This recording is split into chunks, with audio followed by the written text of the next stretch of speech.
నసనకోట ముత్యాలమ్మ తల్లి అనే పేరు మీలా ఎంతమందికి తెలుసు? ఎవరికైనా తెలిసింటే మాత్రం డెఫినెట్గా కామెంట్ చేయండి. సో ఇది అనంతపూర్ డిస్టిక్ సైడ్ అయితే వస్తుంది అనమాట. మా పెద్దనాన్న అండ్ మా బాబాయ్ వాళ్ళు కలిసి ముత్యాలమ్మ తల్లికి ఆటలను అయితే కొట్టారు.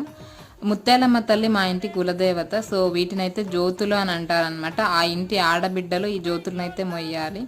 మాకు ఊహ తెలిసినప్పటి నుంచి ఇది థర్డ్ టైం అనమాట మా ముత్యాలమ్మ తల్లికి ఇలా ఆటలను అయితే కొట్టడము.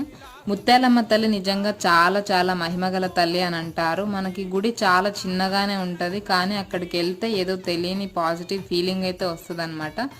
మనకు ఊరు బయట ఉంటుంది అనమాట గుడి అయితే, అంటే అడవిలో ఉంటుంది టెంపుల్. మనం మార్నింగ్ 6 to ఈవినింగ్ 6 వరకే అక్కడ ఉండాలి. ఆఫ్టర్ 6 రాత్రిపూట అయితే ఎవ్వరు అక్కడ ఉండకూడదు అని అంటారు. ఎందుకంటే రాత్రిపూట దేవత అయితే తిరుగుతూ ఉంటుంది అని అన్నట్టు మనకి పెద్దలు అయితే చెప్తున్నారనమాట. మరి ఎంతవరకు నిజమో మాకు కూడా కంటిన్యూషన్ పార్ట్ 2 కూడా పెడతాను, చూడండి.